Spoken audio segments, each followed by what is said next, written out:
Urdu world wise میں خوش آمدید۔ اگر آپ کو میری ویڈیو اچھی لگی تو اس کو لائک اور چینل کو ضرور سبسکرائب کر دیجیے گا اور ساتھ ہی بیل آئیکن کے بٹن پر کلک کر دیجیے گا تاکہ آپ کو میری ویڈیوز پر وقت مل سکیں۔ انسان کو اللہ کی رضا میں راضی رہنا چاہیے۔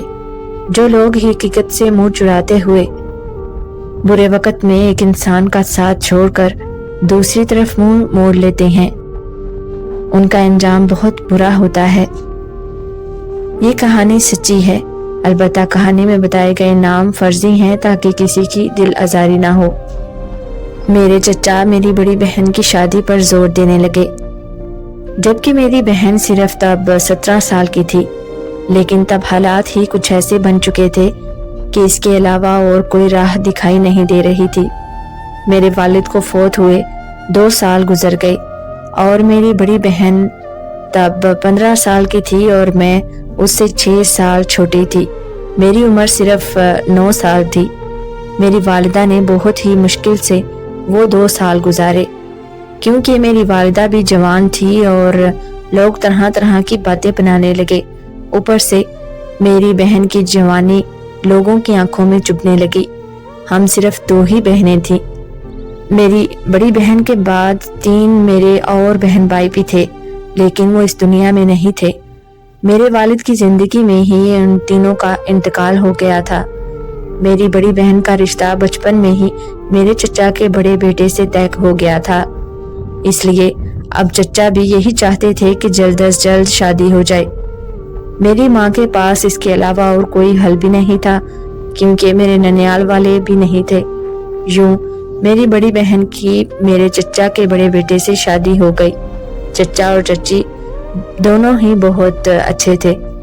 میری بڑی بہن وہاں بہت ہی خوش تھی، لیکن پھر میری ماں کو لوگوں نے اتنا مجبور کر دیا کہ میری ماں کو دوسری جگہ نکاح کروانا پڑا۔ میں چونکہ چھوٹی تھی اور اپنی ماں کی لاڈلی بھی زیادہ تھی، اس لیے میں بھی اپنی ماں کے ساتھ ہی اپنی ماں کے سسرال میں چلی گئی۔ شروع میں تو سب ٹھیک رہا، لیکن دھیرے دھیرے میرا سوتیلا والد مجھے بوجھ سمجھنے لگا۔ میری ماں نے بہت جلد ہی اس بات کو بانپ لیا اور وہ بات پر پھر میرے خرچے کو لے کر میری ماں کو باتیں سنانے لگا۔ اس لیے میری ماں نے بہت مجبور ہو کر میرے چچا کو مجھے سونپ دیا، یہ کہتے ہوئے کہ میرا دوسرا شوہر پرائی اولاد کو نہیں پال سکتا، وہ میری بیٹی کو بوجھ سمجھتا ہے۔ آپ تو اس کے چچا ہیں اور چچا بھی باپ جیسے ہی ہوتے ہیں۔ مجھے امید ہے کہ میری بیٹی یہاں پر خوش رہے گی اور محفوظ بھی۔ سب سے بڑی بات یہ ہے کہ اس کی بڑی بہن بھی آپ کی ہی بہو ہے۔ چچا نے بھی میری ماں کی مجبوری کو سمجھتے ہوئے بڑی خوشی سے مجھے اپنے پاس رکھ لیا۔ گھر کے حالات کو میں اچھی طرح سے سمجھتی تھی اور اپنی ماں کی مجبوری کو بھی، اس لیے میں نے اپنی ماں کو اس بارے میں ذرا بھی تنگ نہیں کیا کہ وہ مجھے اپنے ساتھ لے کر چلے۔ میں بھی بہت جلد ہی اپنے چچا کے گھر میں ایڈجسٹ ہو گئی اور میں اپنی بہن کے ساتھ بہت خوش رہنے لگی۔ میری بہن بھی میرا بہت خیال رکھتی تھی۔ اس گھر میں سب ہی مجھے بہت پیار کرتے تھے۔ چچا کا ایک اور چھوٹا بیٹا راحیل تھا، جو مجھ سے 4 سال عمر میں بڑا تھا۔ دھیرے دھیرے وہ بھی مجھے پسند کرنے لگا اور میں بھی کہیں نہ کہیں اسے دل ہی دل میں چاہنے لگی۔ ہم دونوں نے اس بات کا آپس میں اظہار نہیں کیا تھا۔ پھر کچھ سالوں بعد میری بہن اپنے سسرال سے علیحدہ ہو گئی۔ میرے چچا نے اپنی رضامندی سے ہی میری بہن کو علیحدہ کیا تھا۔ ان کا خیال تھا کہ اب ان کا دوسرا بیٹا بھی جوان ہو چکا ہے اور جلد ہی اس کو وہ بیاہ دیں گے، اس لیے دونوں بھائی اپنے گھر میں علیحدہ علیحدہ رہیں گے تو ایک دوسرے سے ملتے جلتے رہیں گے، جیسے کہ ہم دونوں بھائی ایک دوسرے سے ملتے جلتے رہے۔ میں بھی اپنی بہن کے ساتھ اس کے گھر میں رہنے لگی۔ پھر اس کا چھوٹا دیور اکثر میری بہن کے گھر آ جاتا اور بہانے سے مجھ سے بات کرنے لگتا۔ میری بہن بھی سب کچھ جانتی تھی، وہ بھی شاید یہی چاہتی تھی کہ میری اس سے شادی ہو جائے، اس لیے اس کی موجودگی میں ہی ہم دونوں آپس میں بات چیت کرتے۔ میں نے صرف انٹر تک تعلیم حاصل کی تھی، جبکہ راحیل تب یونیورسٹی جاتا تھا۔ راحیل پھر میرے لیے تحفے تحائف بھی لانے لگا۔ وہ مجھ سے بہت ہی محبت کرتا تھا۔ جب راحیل نے اپنے والد اور والدہ سے اپنی پسندیدگی کا اظہار کیا تو وہ بھی بنا کسی ایک لمحے کے دیر کیے میری ماں سے میرا رشتہ مانگنے لگے۔ میری ماں نے بہت خوشی سے رشتے کے لیے ہاں کہتی، کیونکہ میری بہن بھی اپنے گھر میں بہت خوش تھی اور راحیل بھی اس کا چھوٹا دیور تھا۔ سب سے بڑھ کر وہ میرے چچا کا بیٹا تھا۔ زندگی بہت خوشگوار گزر رہی تھی۔ میں اپنے رشتے کی بات پکی ہونے کے بعد الگ ہی دنیا میں رہنے لگی۔ باپ کا دکھ اپنی جگہ تھا، لیکن مجھے یوں لگتا تھا کہ جیسے آنے والی زندگی بہت ہی اچھی گزرے گی اور اب زندگی میں کوئی غم نہیں آئے گا، لیکن مجھے یہ نہیں معلوم تھا کہ آنے والے دن اس سے بھی زیادہ برے ہیں جو میں ماضی میں گزار چکی ہوں۔ ایک روز دوپہر کے وقت تقریباً 12 بجے کا ٹائم ہوگا، تب میری بہن کو اس کے شوہر نے کال کر کے بتایا کہ راحیل کا بہت برا ایکسیڈنٹ ہوا ہے اور وہ ہاسپٹل میں ہے، جلدی سے تم نائمہ کو لے کر وہاں آ جاؤ، امی ابو بھی یہی ہیں۔ میری بہن نے فون بند ہوتے ہی روتے ہوئے جب مجھے راحیل کے ایکسیڈنٹ کے بارے میں بتایا تو یہ بات سن کر میرے پیروں تلے زمین نکل گئی۔ پھر ہم جیسے بیٹھی تھیں ویسے ہی جلدی سے ہاسپٹل میں چلی گئیں۔ جب ہم ہاسپٹل میں پہنچی تو راحیل کی حالت بہت ہی تشویشناک تھی۔ 3-4 دن وہ ICU میں رہا۔ پھر جب اس کی جان خطرے سے باہر ہوئی تو ایک اور بری خبر ہمارے انتظار میں تھی۔ راحیل کی حالت اب کافی بہتر ہے اور وہ خطرے سے باہر ہے، لیکن آپ لوگوں کو ہمت کرتے ہوئے اس کا ساتھ دینا ہوگا۔ یہ سنتے ہی ہم سب ڈاکٹر کی طرف سوالیہ نظروں سے دیکھنے لگے۔ تب ڈاکٹر نے کہا، میں جانتا ہوں یہ سن کر آپ کو بہت دکھ ہوگا اور میرا یقین کریں اس میں سب سے زیادہ مریض کو دکھ ہوتا ہے۔ آپ لوگ اگر ہمت کریں گے اور اس کا ساتھ دیں گے تو وہ اپنی اس کمی کو شاید اتنا محسوس نہیں کرے گا۔ یہ کہتے ہوئے ڈاکٹر نے بتایا کہ راحیل اب کبھی دیکھ نہیں سکتا۔ ایکسیڈنٹ میں اس کی آنکھیں بری طرح سے ڈیمیج ہو گئی تھی، اس وجہ سے اس کی بینائی جا چکی ہے، اب وہ کبھی بھی نہیں دیکھ سکتا۔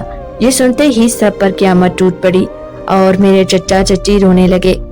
میری چچی کی حالت بہت بری ہونے لگی اور میں اپنے آپ کو سنبھالتے ہوئے چچی کے آنسو پہنچنے لگی اور ان سے کہنے لگی، آپ ہمت رکھیں، سب ٹھیک ہو جائے گا۔ چچی نے میری طرف دیکھا اور میرا ہاتھ زور سے تھامتے ہوئے مجھ سے کہا، ہاں بیٹی، اگر تم راحیل کا ساتھ دو گی تو سب ٹھیک ہو جائے گا۔ اس لمحے میں بھی بہت جذباتی ہو گئی تھی، اس وجہ سے میں ان کو دلاسا دیتی رہی۔ پھر جب راحیل گھر میں آ گیا تو میں اپنی بہن کے ساتھ 2-3 روز اپنی بہن کے سسرال میں ہی رہی، کیونکہ راحیل کی طبیعت اتنی ٹھیک نہیں تھی اور عیادت کے لیے جو مہمان آ رہے تھے خاطر تواضع کرنے کے لیے میری بہن کا وہاں پر ہونا ضروری تھا۔ پھر جب ہم گھر لوٹیں تو میری بہن مجھ سے کہنے لگی، راحیل کی حالت دیکھ کر بہت ہی ترس آتا ہے، اس کی حالت دیکھی نہیں جاتی، لیکن اب بیچارہ اپنی آنکھوں سے معذور ہو چکا ہے، زندگی ایسے کیسے گزارے گا؟ زندگی اس طرح گزارنا بہت ہی مشکل ہو جاتی ہے۔ وہ پھر باتوں ہی باتوں سے میرا ذہن بنانے لگی کہ میں راحیل سے شادی کرنے سے انکار کر دوں۔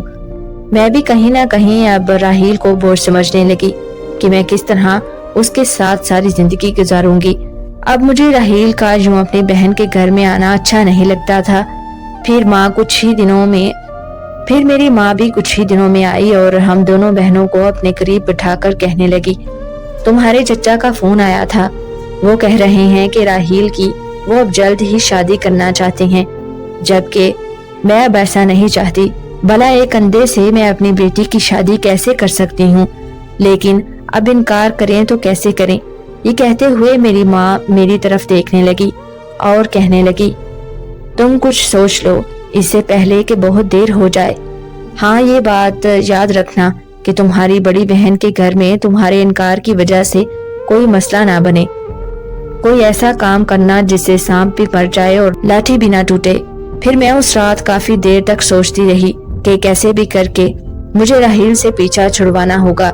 پھر صبح ہوتے ہی میں راحیل کے پاس گئی اور موقع پاتے ہی اسے اکیلے میں دیکھ کر میں اس سے کہنے لگی، میں تم سے شادی نہیں کرنا چاہتی، تم بھی جانتے ہو کہ اب تم ساری عمر کے لیے اندھے ہو چکے ہو اور تم تو خود اپنے اب والد پر منحصر کرتے ہو، میرا خرچہ تم کیسے اٹھا پاؤ گے؟ تمہیں اب خود سہارے کی ضرورت ہے، اور ایسے میں تم مجھے کیسے سہارا دے پاؤ گے؟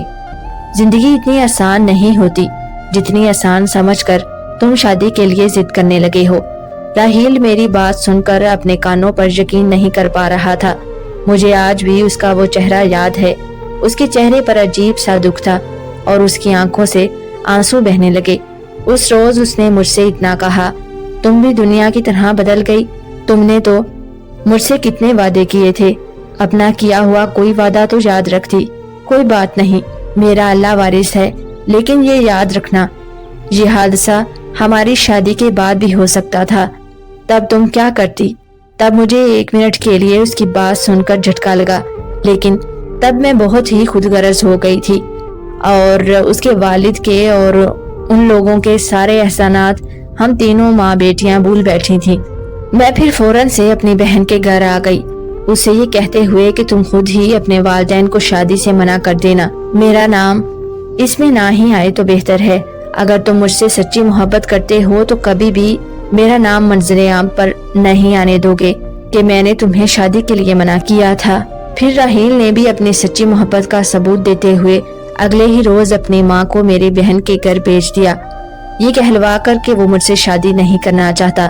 لیکن مجھے چچی کی باتوں سے ایسا محسوس ہونے لگا کہ جیسے چچی کو مجھ پر شک ہو رہا ہے۔ خیر، جو معاملہ رفع دفع ہو گیا اور کچھ ہی دنوں میں میری ماں نے کسی اور جگہ میری شادی کر دی۔ میرا شوہر بہت ہی اچھا تھا اور زندگی بالکل خوابوں جیسی گزر رہی تھی۔ جیسے میں نے سوچا تھا بالکل ویسے ہی سب ہو رہا تھا، لیکن میں یہ بھول چکی تھی کہ کسی کی آہ لگتے ہوئے دیر نہیں لگتی۔ ہماری شادی کو 4 مہینے ہی گزرے تھے کہ ایک روز میری بہن کی کال آئی اور اس نے مجھے بتایا کہ راحیل کا انتقال ہو گیا ہے۔ راحیل کی موت کی خبر سن کر مجھے تھوڑا افسوس ہوا۔ وہ بیچارہ میری بے وفائی کا شاید دکھ سہ نہیں پایا، لیکن تب مجھے اپنی بے وفائی نظر نہیں آ رہی تھی۔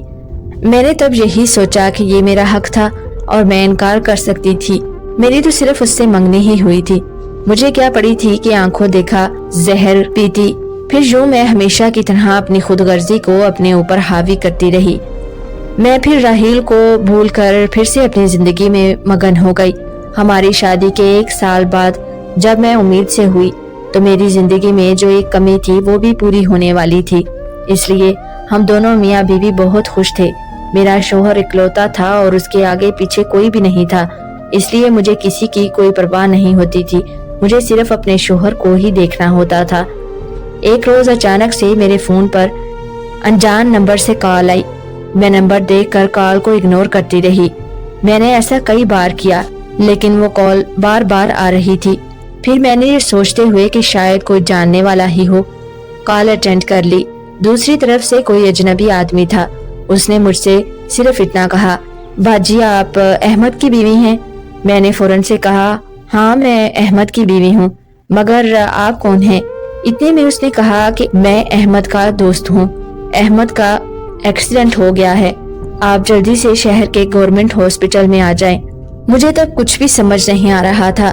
پھر میں فوراً سے ہاسپٹل میں اسی حالت میں گئی۔ تب مجھے 5واں مہینہ تھا۔ جب میں ہاسپٹل پہنچی تو ابھی اس کا علاج شروع نہیں ہوا تھا، اس کی حالت بہت خراب تھی، اور جب میں نے اس کے چہرے کی طرف دیکھا تو مجھے راحیل بری طرح سے یاد آنے لگا، کیونکہ میرے شوہر کی آنکھیں بری طرح سے مسخ ہو چکی تھیں۔ پھر ڈاکٹر نے فوراً سے آپریشن کے لیے میرے سگنیچر لیے اور وہاں سے لے گیا۔ میں آپریشن تھیٹر کے باہر تڑپ رہی تھی۔ میں نے پھر گھبراتے ہوئے اپنی بہن کو کال کی اور وہ کچھ ہی دیر میں اس ہاسپٹل میں آ گئی۔ جب آپریشن ہو گیا تو ڈاکٹر نے بتایا کہ احمد کی جان خطرے میں ہے، اس کی آنکھیں بالکل ختم ہو چکی ہیں اور اس کے سینے پر بھی بہت گہری چوٹ لگی ہے، بچنے کے چانسز بہت کم ہیں۔ میں اسی وقت سجدے میں پڑ گئی اور اللہ سے توبہ کرنے لگی اور معافیا مانگتے ہوئے مسلسل دعائیں مانگ رہی تھی۔ میرے شوہر کی بینائی بھلے چلی گئی ہے، مگر میرے شوہر کا سایہ سدا میرے سر پر سلامت رکھنا۔ مسلسل اللہ سے یہ دعائیں مانگ رہی تھی، جبکہ میری آنکھوں کے سامنے بار بار میرے شوہر کا اور راحیل کا چہرہ آ رہا تھا۔ میں نے راحیل کو اس کی بینائی کی محرومی کی وجہ سے چھوڑ دیا تھا، لیکن اللہ نے مجھے دکھا دیا کہ خود غرض انسان اللہ کی رضا میں راضی نہیں ہوتا۔ تو پھر اس کے ساتھ ایسا ہی ہوتا ہے۔ میرا شوہر پورے 2 ہفتے ہاسپٹل میں ایڈمٹ رہا۔ اس بیچ میں نے ایک پل بھی سکون سے نہیں کاٹا اور اللہ سے توبہ کرتے ہوئے بار بار اس کی زندگی کی دعائیں مانگتی رہی، مگر ہوا وہی جو اللہ کو منظور تھا۔ میرا شوہر فوت ہو گیا اور میں بیوہ ہو گئی۔ میرے بچے نے اپنے والد کو اس دنیا میں آنے سے پہلے ہی کھو دیا اور میں بے سہارا ہو گئی۔ آپ کی قیمتی وقت کا شکریہ۔ اللہ حافظ۔